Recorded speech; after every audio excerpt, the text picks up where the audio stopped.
Welcome to the Global Philosophy of Religion project at the University of Birmingham, run by Professor Yujin Nagasawa. We at Closer to Truth are very pleased to participate. V.V. Raman, originally from India, is a quantum physicist who has devoted decades to studying the world's religions. V.V., welcome. You're an old friend of Closer to Truth, and it's great to see you again. Thank you, Robert. It's a pleasure and a privilege to be part of the project you are initiating now.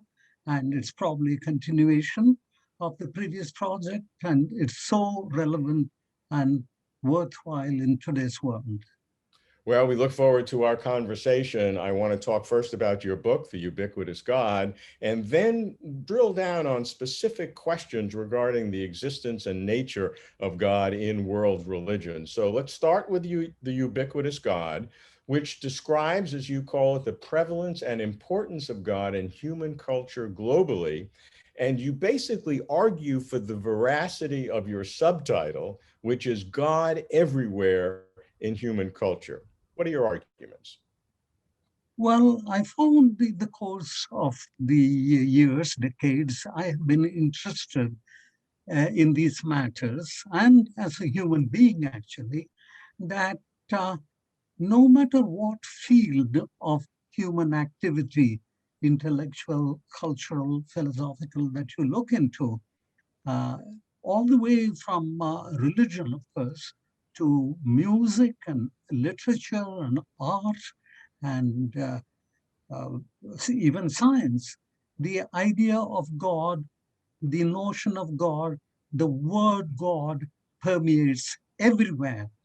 And I found this rather remarkable. There is hardly any other idea that is as omnipresent, if one might say so, in human culture as that of God. That's what prompted me to explore this in some depth.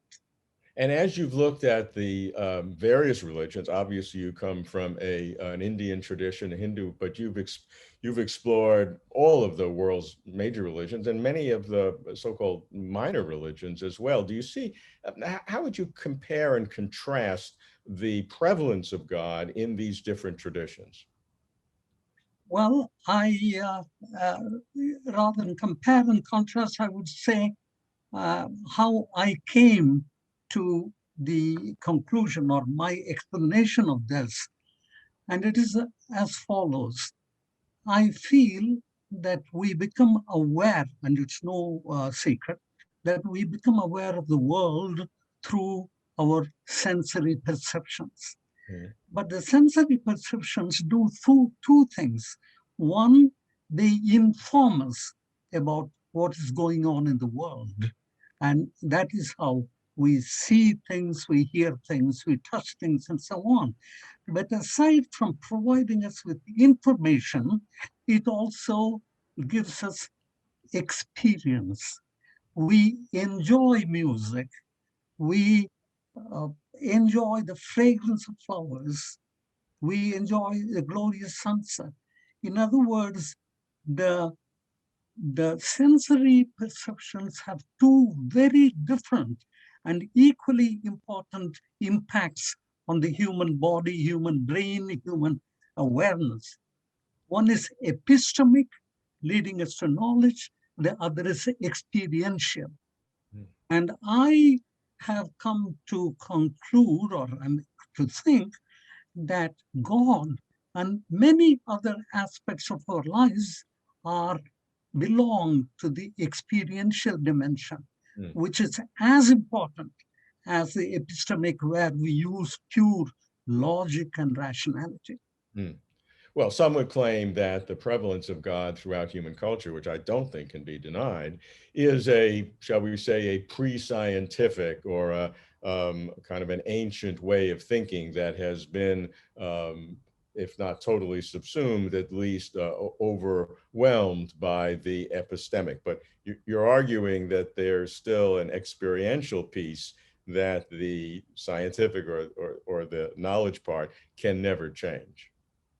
Well, it's not that it wants to change, but can never ignore, because that is a very important aspect. And that is a difference between God as an experience and God as an idea that can be proved logically and so on.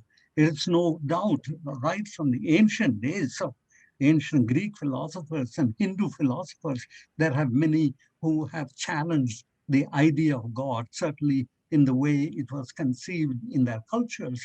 But that is different from saying that there is some kind of an other dimension which which enables or almost forces us to believe or to accept a reality that goes beyond what is known through other means. And does this mean that the reality of God is necessary to enrich the various aspects of human culture that you talk about in your book, The Ubiquitous God? Music, art, literature, obviously religion, philosophy, science to some degree. Or is it just, do you need the reality of God, or is it just sort of the human feeling of some transcendence which enriches our capacity for art and music, et cetera?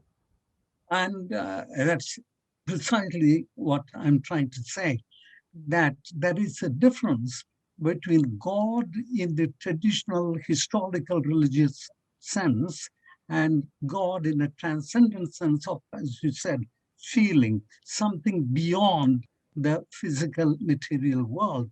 And it is there that we have given expression, humanity has given expression in a myriad ways to that feeling, which it is very difficult to remove, because even an astronomer looking at the sky, dark sky, experiences a certain joy or a certain awe, even reverence. So these are what constitute essentially the ingredients of religions.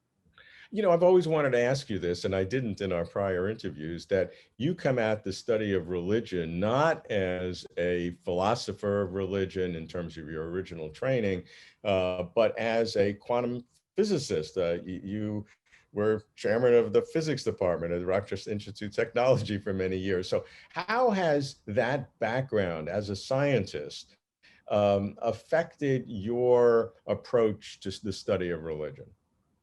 Well, uh, here is how, in the way it happened. I was brought up, of course, as a Hindu in a Hindu family. And in that context, certain worldviews were instilled in me. And one of those was that there is something beyond the human physical experience. And we may never know it completely, but human beings always try to express it in different ways. There are two things which have always been with me. One is a Vedic quote to the effect, in English, when you translate, the ultimate is one, but it is described in different ways by different people. So ekam sat vipra bhuta vadanti is how it says in Sanskrit. So there are, this is a very important concept to me, because it is not what there is, but how we perceive what there is. And so there are aspects of our lived experience that we perceive in objectively shareable ways, and that is what we call science. And then there are aspects which we perceive differently, either as individuals or as groups or as cultures. And that's where religions come in, and the God notion. Mm. Okay, let's now explore some very specific questions in the philosophy of religion. And we're seeking your sense of the global religion marketplace, if you will, looking for areas of commonality, but also for divergence and even contradiction. So you'll be our guide as we go through Well, some of these questions. So we'll start with And again, following the theme of the Global Philosophy of Religion Conference, the existence and nature of God or deities. So regarding the existence of God or deities, in non-Western traditions, how extant are arguments about the existence of God, for the existence or against the existence of God?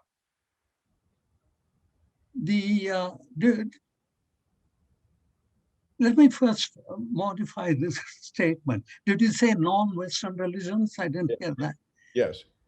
Well, I like to uh, play with words. There are no non-Western religions. There are only Middle Eastern religions and Eastern religions. So anyway, of course, there are religions of the Americas, if you want. But there is hardly any religion which contradicts or which proves that there is no God. But there are religions, as we well know, Buddhism being the most best known, and Jainism another, who really do not talk about God. They don't reject God. They are not atheistic religions, some call them, but they're non-theistic. And God then becomes a factor, as always, in to explain certain things. Ultimately, as we know, it is a creator God which is common to all religions. So there have been philosophers since ancient times, as we well know, in Plato, Aristotle tried to prove God. There were religions in the Hindu tradition. There was a whole school of philosophy which tries to establish that that is God, there is a God. And then there have been atheists in the Hindu religion, like Charvaka, the most famous of them, who rejected completely. But the point is, they were not talking about the gods of the people, but about the gods of the philosophers. And that is a very important difference, distinction to be made between these two. In my view, it's a little like there is humanity, and then there are nations. And every nation is governed by its own laws and so on. But every nation is a subsect, if you want, of humanity. Likewise, every religion is a subsect of the God vision. And the God vision is there, whether we like it or not. One God vision would, including the vision by which there is no such thing as God. But the religions, including atheism, are all different, like different subsects, like the nations of the God vision. And one can live, of course, many have lived without the God vision, but that to me is another subsect. What do religious or mystical experiences tell us about God or deities? Do mystics know more about God than a non-mystic? I'm a non-mystic. Or for that matter, do mystics know more than philosophers of religion about God? As I said earlier, I think, or the way I see it, the experiential dimension is what really counts when we talk about God. And mysticism is the most abstract way of experiencing what one might call God, but it doesn't have to be God. It is, to me, mysticism or the mystics resonate in some way with the cosmic whole. Whether there is such a thing as a cosmic whole or not may be debatable. But the fact is that if we consider the cosmos as a whole, not in its various parts, uh, some human beings, rightly or wrongly, we can always explain it in terms of brain chemistry, that's beside the point. But the fact remains that some people feel a resonance with the totality occasionally. And that is what mysticism in its purest or highest sense is supposed to be. Mm. And the way I see it, every religion, in every religion, when one goes through a worship service or does a prayer, this is exactly what one feels. Uh, a decades ago, for 5 years, my wife and I undertook the project of going to a different worship center every week, sometimes Thursday, sometimes Friday. We did that. I did that on a regular basis. I would read a little bit about the religion, but my purpose was not to study intellectually what the religion was about. I can always get it from books. But we went through the experiences of being among the faithful.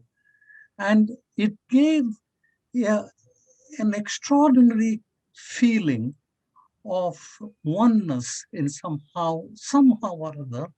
And I could understand the in the deep, the depth of faith of people who practice that. And Mm. that is why when I read books like Hitchens or uh, uh, Dawkins, I respect them for their views, their intellectual views, and even their criticism of some of the horrible things that have been done in the name of religion. But I feel if one has not had a little bit of the taste of some religion, one is not qualified to talk about religion, just as if one has not done a serious calculation or seen through the telescope or the microscope, one cannot talk about religion, about science. It's the same kind of thing. Mm. So from your experience, experiential experience of different faith traditions, as well as your very long intellectual study of the world's religions, how do you answer the question, do all religions worship the same God when there are so many obvious direct contradictions into what that God is or prescribes or does? Absolutely. There are two answers to the question, do all religions worship the same God? One answer is yes. And yes, they all think of, worship, meditate upon a divine principle. There is no question about that. No, in the sense, in the earlier sense I said of what I call the subsects of the God vision, religions are different views or different approaches or visions of that single God. And in that sense, there is a huge difference, in my view, between the gods of historical religions and the abstract, all encompassing God or cosmic consciousness, as one would say in the Hindu tradition. And so the fact that they worship them in the same principle in different ways is not any different than the fact that history is, by different historians, the history of the very same events by different historians are different, or the appraisal of art or music by different art critics or music critics can differ. So, But there are some direct contradictions in a sense. And Christian tradition, obviously, God is some kind of Trinity, many complexities around that, of course. Other traditions have God very aloof and abstract and non-changeable and timeless and impassible, whereas other traditions, God is very active and very involved and changing in interaction with human lives. So there seems to be built into the various cultures, radically different views. most certainly. And that is what makes this whole God study or study of God interesting, because we like to think and that there is only one God, but I think there are only, as said earlier, different versions of one God. And the way I look at it is that there are certain grand mysteries. I mean, there are different kinds of mysteries, simple mystery, what I call trivial mysteries. Like I had my pen somewhere here and I don't find it now, and I can solve it by looking at it. This is a trivial mysteries. Then there are non-trivial, serious mysteries. Why is there the rainbow, or how do earthquakes occur? And why are there eclipses? These are non-trivial mysteries, and they can be solved, in my view, only by the scientific methodology. But then there are some grand mysteries, and grand mysteries include things like what happens to individual human consciousness after death, or is there such a thing, including is there such thing as God who created the world, or did it happen always? These kinds of grand mysteries, there are two kinds of reactions to the grand mysteries, maybe three. One is to offer an explanation for grand mysteries.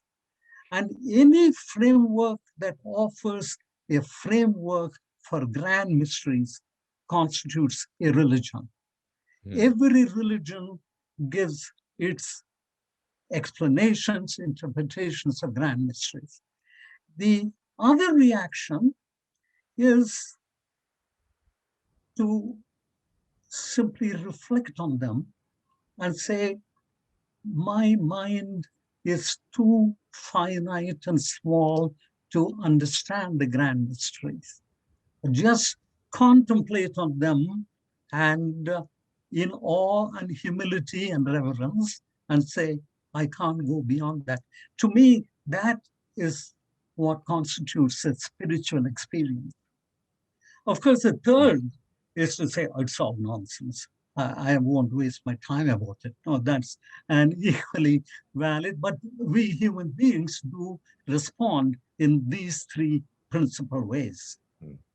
Let's move on to the traits of God or deities. And the first proposition I want to put before you and look for a global perspective is God or our deities persons or have essence of personhood? Is it proper to describe God as a person, a personal being with personhood features like awareness, intent, will, interaction?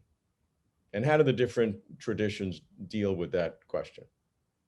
Yes, as we all know, what is common to all the traditions is those which accept the God, is that God is the uh, personification often of perfection, perfection of all the capacities for creativity, perfection of all the qualities, positive qualities of compassion and caring and mercy and so on.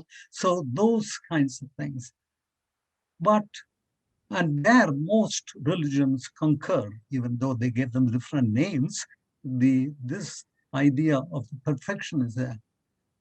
However, there is in the Hindu tradition, for example, God is more an abstract, uh, what one calls consciousness of the universe.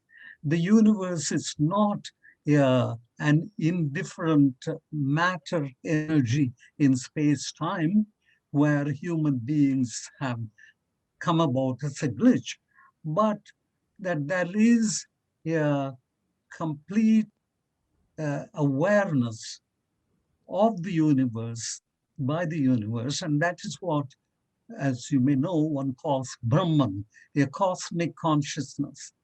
And furthermore, interestingly, the idea there is that each one of us is a spark of that cosmic consciousness. We know today from astrophysics and astronomy that physically speaking, we are all, as to use Carl Sagan's famous terms, star dust. That we are all star dust, by which meant that the molecules and atoms of our bodies were synthesized at one time in some supernova, in some distant past. And the Hindu view, I'm trying to paraphrase it, is that we are all likewise uh, consciousness, cosmic consciousness dust. That means each one of us is nothing more than a spark of that consciousness. Not unlike, you might say, the Judeo-Christian view of this imago Dei idea, that we are all the image of God. But this is a little more abstract.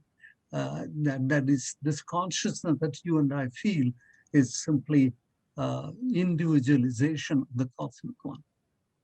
That sounds like the cosmic consciousness in the Hindu tradition is not as, certainly not as robust a personhood concept as it seems to be in the Judeo-Christian concept, that that cosmic consciousness doesn't seem to have a will, if you will, in terms of what it wants to do. It's just simply there, and we participate in it. So it seems to be a very fundamental difference in terms of this personhood. Except I should point out, as in all religions probably, but certainly in Hinduism, there is a famous uh, aphorism or stanza which says, uh, Pratama Pratima Puja. It says that there are the first step in understanding God is through an idol, see, which is a no-no in Judeo-Christianity, right? The second one is through the mind. The third stage is through repetition of God's name in hymns and so on. And the fourth is through meditation. In other words, it is not that uh, God can be grasped automatically one way or another, but we take different steps. And how one perceives or recognizes the divine depends very much on the state of evolution of the religious, spiritual evolution of the individual. That is the Hindu perspective. What about the attributes of God in the Judeo-Christian tradition? We have the various perfections that you've alluded to, that God has. We've talked about omnipotence, all-powerful, omniscience, all-knowing, omnipresent, present everywhere, and infiniteness, worship, worthiness, an incorporality, not having a body, timelessness in many traditions. How do these characteristics broadly sweep over global religions? Well, all the religions, as we know, the way I see it, have different descriptions, or not different, a variety of descriptions of God. Islam in the Quran has 99 different names for God descriptions. In Hinduism, we have what are called Sahasranamas, which means 1,000 names for gods. They are all descriptions. And the way I look upon these are poetic ways of imagining the unimaginable, of describing the undescribable, say, of shedding some light on the unfathomable. And since we do not, since we are confronted with this kind of mystery, which we want somehow to experience and understand, the great seers and thinkers and prophets of religions have come up with modes accessible to us. And that is one way of looking at this. Let's talk about the actions of God or deities across the world religions. fundamental question, is the world, is all reality created by God? Or was it always there and God sort of a participant in it? And is the creative process a sustaining one? Did God create it and then could go away and it still would continue, or must God sustain it by, in essence, continuing to create it on a continuing basis? And then fundamentally, what is the relationship between the creator and the creation or the created? Yeah. Here, as you pointed out in the last example, evolution in terms of religious evolution, the last one was the so-called deism of the uh, Enlightenment philosophers who said God just made this clockwork and let it tick away and didn't have to have anything to do with, which was appealing to many intellectuals of the time. To me, I frankly, I really don't know what God is up to or what God is doing. But a God who is totally indifferent to humanity is like a distant nebula in a parallel universe, you see. And it may be there, but so what? It has no relevance. As far as God in the context of religion, it's very important to distinguish between God in a religious context versus God as an abstract entity. And it's extremely important to me. God as in the religious context has to not interfere or intervene, as some say, to take interest in humanity, in the human condition.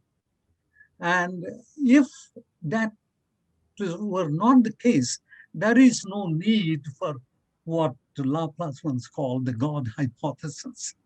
I mean, to say that God created the universe and left it the way it is not satisfying, to say the least, to the religious practitioners. And therefore, the fact remains that with the deep faith, those who have deep faith in God are able to confront psychologically and emotionally the very difficult situations in which they may find themselves. That is another purpose. And that, like the book of Job and so on, it is not necessary that God comes to help right away. Very often there is a notion of God testing humanity's faith and so on, which is one way of answering criticisms, but it is a very complex thing. But uh, the philosophical God versus the relevant God lies precisely in this, that it is a God who takes interest. How God resolves or helps us solve our problem, and how God tolerates the suffering and the pain that we find in humanity is a very deep, the question of theodicy in theology. It's a very difficult question. Different people have given different answers. When you have two different views of the ultimate reality, God, to take the very personal God of Judeo-Christian religions and the cosmic consciousness of Hinduism and some of the other Eastern traditions, how would each of those answer the question about God's intervention in human affairs? It's clear from the Judeo-Christian that there is belief that God does or has the power to do it, and complicated questions about why God doesn't heal and all of that. But still, God has the power of desire and knowledge to intervene because God is this kind of personhood. But in the cosmic consciousness sense, which Hinduism has this more abstract concept, how does that comport? How would that cosmic consciousness relate to individual lives? Well, as we know, the answers are different in different religions and different sects, for that matter. One simple answer is God works in mysterious ways. Another That answers is, all questions. and another, of course, is to say in the Islamic tradition, one talks of what's called the written script. God has written forever how the world will unfold itself. And that is, Omar Khayyam put it very beautifully by saying that the first dawn of creation wrote what the last day of reckoning shall read. So the whole thing is an enactment of a script that has, it's called takdir or kismet, for instance. Now, the Hindu view, again, there are different views. One Hindu view is the famous law of karma, which simply says that God simply established a law and everything is according to that law, just as there is a physical law, there are moral laws, and we engage in different actions. Some actions are totally neutral, but many are consequential, and every consequential action has an impact on ourselves or on fellow human beings or on the environment. And when we engage in a consequential action, we will sooner or later reap the consequences of that action. So that's the famous law of karma. And these are all very interesting ways in which we are tackling these cosmic, what I call grand mysteries. Say. And when you accept a particular framework, you are working in a religion. And It would seem that the law of karma, as you've described it, is, I hate to use the word mechanical, but that seems to be the implication.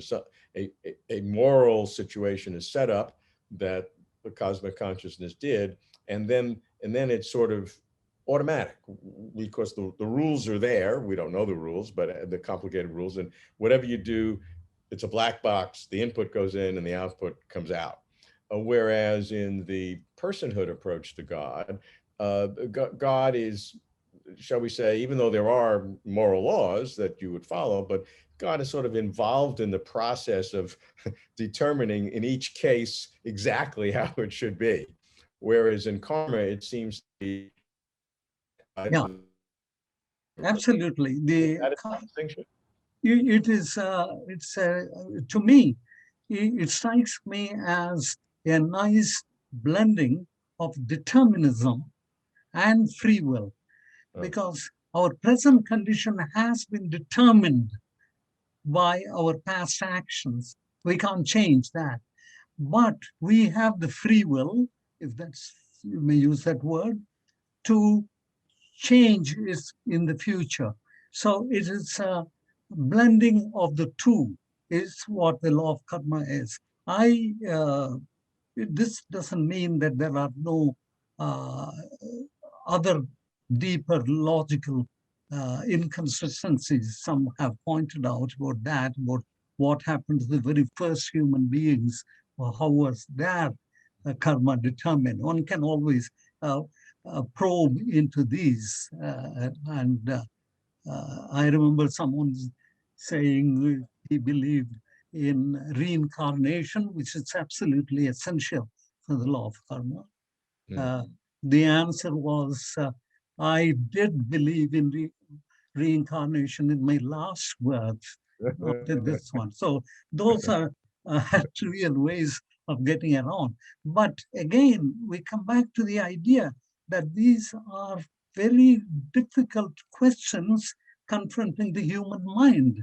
And we cannot simply, we have the choice between accepting a framework, namely a religious framework, or uh, just say, there it is. We are too finite to be able to answer them. I mean, that is the humility approach.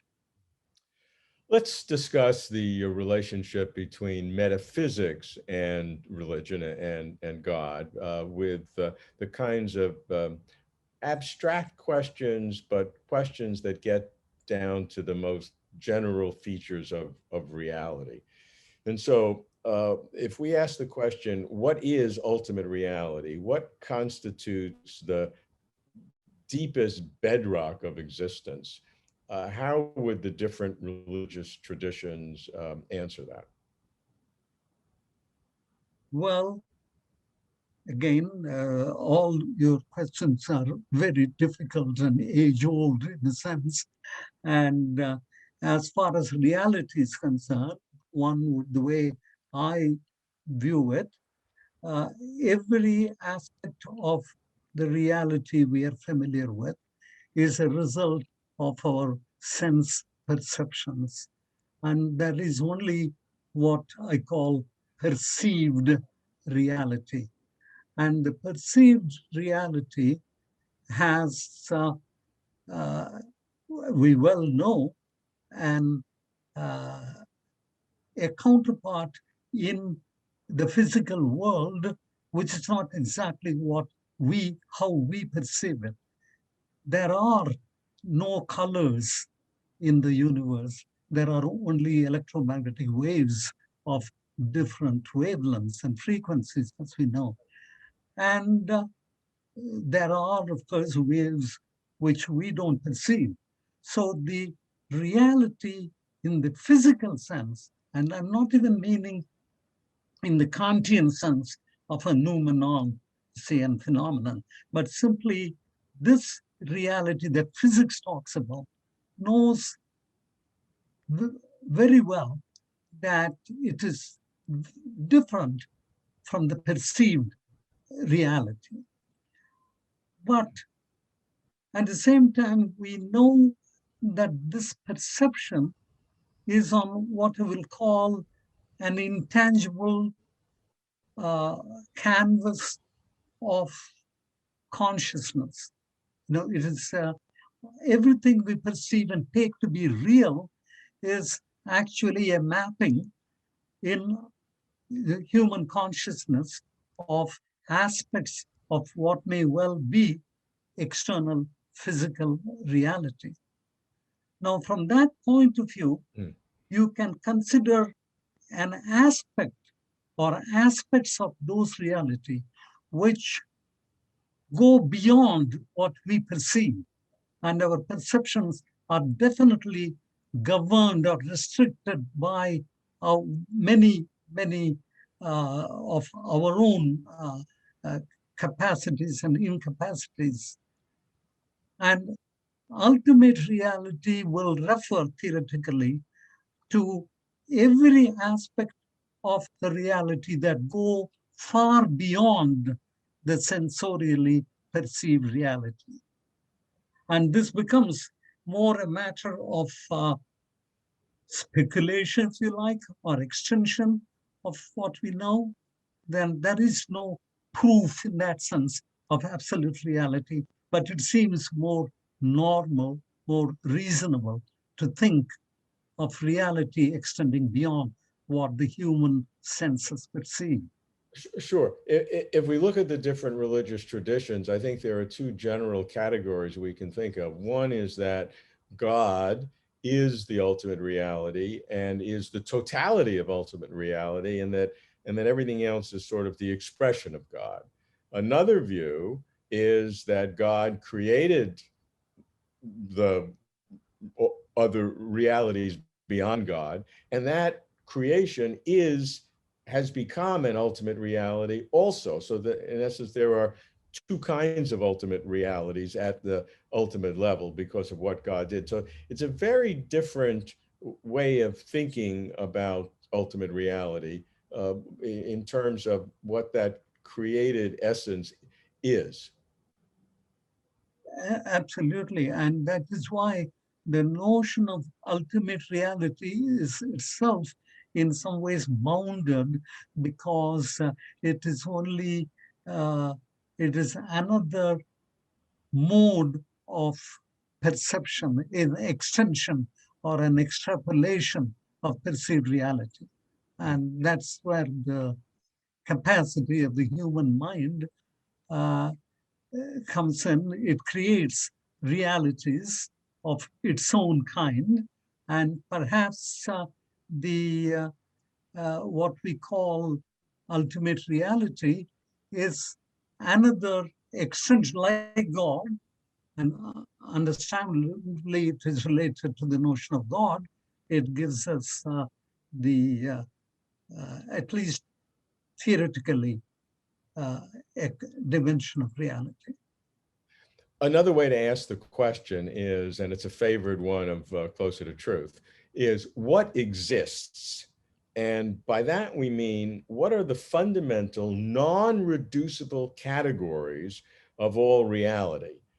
We know that zillions of things exist, that my computer exists, paintings on my wall exist, but those are not fundamental because you can reduce those to the atoms or whatever else. So at rock bottom, what are the categories of non-reducible reality according to different traditions? The most traditions, in my view, most religious traditions, talk of only these two kinds of reality, the reality, everyday reality that we are handling, and of course, the not everyday reality, but the imagined or imaginary reality in the dream world, and of course, the ultimate reality of divinity. And that is how religions, which are in a way human generated, regard reality. From a physics point of view, it is altogether different, because the question of why is there at all a reality, why is there matter uh, instead of nothing, is another fundamental question, which physics would probably answer by saying, uh, because vacuum is unstable, the gravitation and quantum fields, these are unstable, and they have to manifest themselves in the material world. Or it may well be that the material world is only one phase of the universe. After a sufficiently long time, it will disappear, and that'll be the favorite nothing, which philosophers like to think of. And then out of that, nothing may come. So these are all part of the grand mysteries which we cannot So, easily solve. so you're touching on perhaps Closer to Truth's primary theme. Why is this something rather than nothing? Yeah. Why is it anything at all? But how do the religions, I only have a couple of minutes to deal with that, because is God in the traditions a necessary existence, or is God something that is just there by brute fact? How do the religions deal with the existence of God as a logical point? Well, from traditional religions, right from Plato and Aristotle, who gave their own proofs, uh, right, most religions think there is a God or postulate God as a creator, as the cause of all causes, the primary cause of the universe. There cannot, given that there is this cause, a cause for every event and occurrence, they come to this original cause of everything. But there are religions we must remember, like Jainism, which does not believe in a creator God. Jainism believes that the universe has been there eternally. There is only perfection. Mhm. So Jains believe that we can all aspire to some kind of a perfection, but they don't believe they don't talk of any God who created the world. God becomes a necessary hypothesis for uh, religions which believe in creation. And the majority of the global religions do believe that the universe was created. And in that sense, physics also is a religion, because it believes that the universe was created with the Big Bang. It is, although the question as to why or what caused the Big Bang is another uh, uh, Do theoretical. some religions deal with the concept of causation by requiring God to be in the process, or does the physical world and the laws of physics quite nicely operate all by itself? I mean, that's of Well, course the scientific view. You don't need God. that's where the idea of causality is broken in what religions call miracles. A miracle is simply a violation of a physical law, God-made law, although ironically, any violation of a man-made law would lead a person to prison. You become a felon or a criminal. But if you violate a God-made law, you become a saint because you have performed a miracle. I mean, those are the uh, ironies of the God-based framework. Well, I appreciate our conversation. It may not have approached quite perfection, but it is an absolute pleasure to speak. And if I have a choice, you would be a saint, not a felon. Well, thank So you. I have to make it clear that I am no authority on any religion, let alone on God, but I just share my views as a fellow human being because we are all grappling with these questions, even though we would like them to go away. thanks very much, VB. I look forward to seeing you again soon. Be in touch.